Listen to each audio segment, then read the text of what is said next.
Hello friends, मैं विनय जैन। आज आपसे इंटरव्यू के विषय पर मैं चर्चा करूंगा। इंटरव्यू जो आपके एमपीपीएससी के द्वारा अभी कंडक्ट किए जा रहे हैं और जो आपके इंटरव्यू आगे कंडक्ट होंगे, यानी जो आगे इंटरव्यू आपके होंगे और किसी भी प्रकार का कोई भी इंटरव्यू आप फेस करें तो उसके कुछ फंडामेंटल्स जो हैं, फार्मूले हैं या बेसिक्स हैं, अगर आप उनको ठीक से समझ लेते हैं तो आपका इंटरव्यू काफ़ी अच्छा होता है। इंटरव्यू आपका तभी अच्छा माना जाता है जब उसमें कन्वर्सेशन जो है, आपकी जो बातचीत है पैनल के साथ, वो काफ़ी सौहार्दपूर्ण हो और काफ़ी मतलब प्रॉपर तरीके से उसमें कम्युनिकेशन होना चाहिए, यानी एक संवाद जो आपके बीच में है वो काफ़ी अच्छा।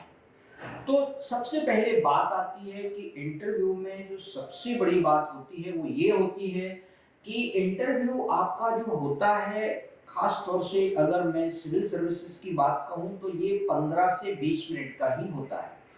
अब आप सोच के देखिए कि इस 15 से 20 मिनट के दौरान उसे आपके व्यक्तित्व के बारे में सब कुछ जानना है, यानी आपका जो व्यक्तिगत विवरण है, यानी जो आपका बायोडाटा है उसे भी जानना है। साथ में उसे आपका जनरल अवेयरनेस, यानी जिसे हम कहते हैं करंट अफेयर्स, उसके बारे में भी वो आपकी समझ विकसित करना चाहते हैं। साथ में वो ये भी चाहते हैं कि तमाम प्रकार के जो मुद्दे हैं उन मुद्दों में आपका जो दृष्टिकोण है, आपका जो परसेप्शन है, आपका जो नज़रिया है वो कैसा है, उसके बारे में भी आपको उसी दौरान बताना होता है। इसके बाद आपका जो एकेडमिक बैकग्राउंड है उसके बारे में भी प्रश्न आपसे पूछे जाते हैं। फिर आता है कि जब हम आपका एकेडमिक पूरा कर लेते हैं उसके बाद हमारा जो समय बीच में गैप हो जाता है या किसी कारण से हम सिलेक्शन में लेट हो जाते हैं तो उससे रिलेटेड क्वेश्चन पूछे जाते हैं कि अभी तक आप क्या करते रहे, आदि आदि।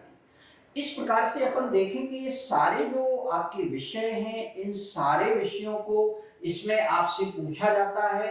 और आपको ये ध्यान रखना है कि इंटरव्यू जो पैनल होता है, बोर्ड होता है, उसमें 3 सदस्य भी हो सकते हैं, 4 भी हो सकते हैं, मैक्सिमम 5 हो सकते हैं। तो अब आप सोच के देखिए, आपसे जो आपका जो इंटरव्यू है 15 से 20 मिनट का होगा।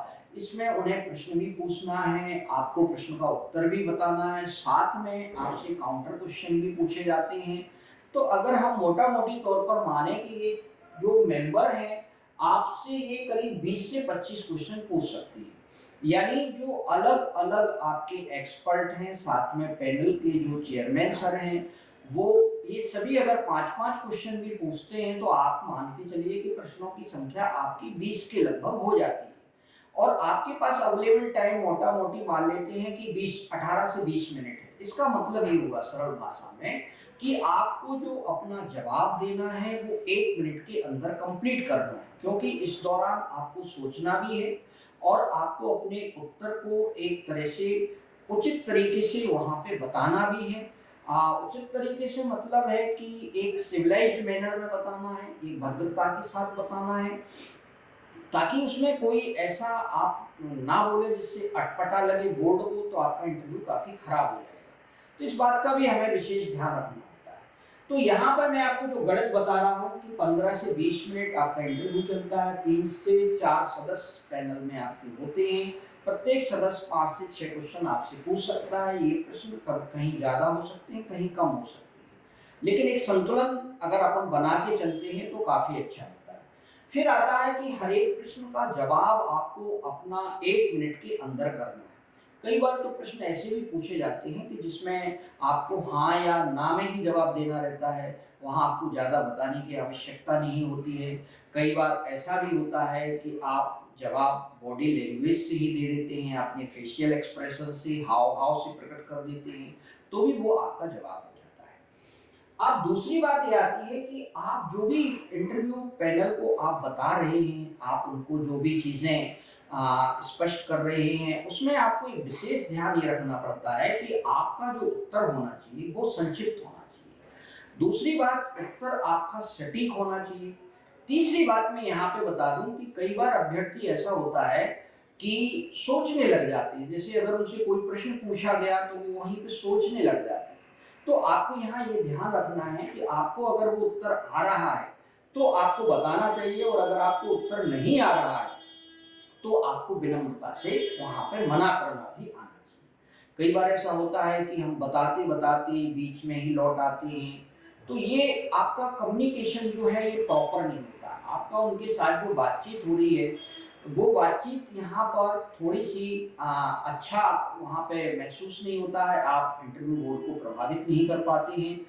तो यहाँ पे साथियों मैं आप सभी लोगों को ये कहना चाहूँगा कि आप ये 4-5 बातें यहाँ पर रखेंगे। ये 5 सूत्रीय फार्मूला है। पहला तो आप ये डिसाइड कर लें कि कम से कम हमें जो इंटरव्यू हमारा होना चाहिए, मॉक इंटरव्यूज का भी कभी आप अभ्यास करें। जैसे विजिल आईएएस में अभी हमारा जो है वीक में 2 बार हम लोग मॉक इंटरव्यू ले रहे हैं। उस मॉक इंटरव्यू में हम सारे एस्पिरेंट्स को, अभ्यर्थियों को, उम्मीदवारों को यही सिखाते हैं कि आपका जो ड्यूरेशन है वो 15 से 20 मिनट है, और इसमें आपसे प्रत्येक सदस्य 4 से 5 क्वेश्चन पूछ सकता है, और ये प्रश्नों की संख्या आपकी करीब 20 से 25 हो जाती है।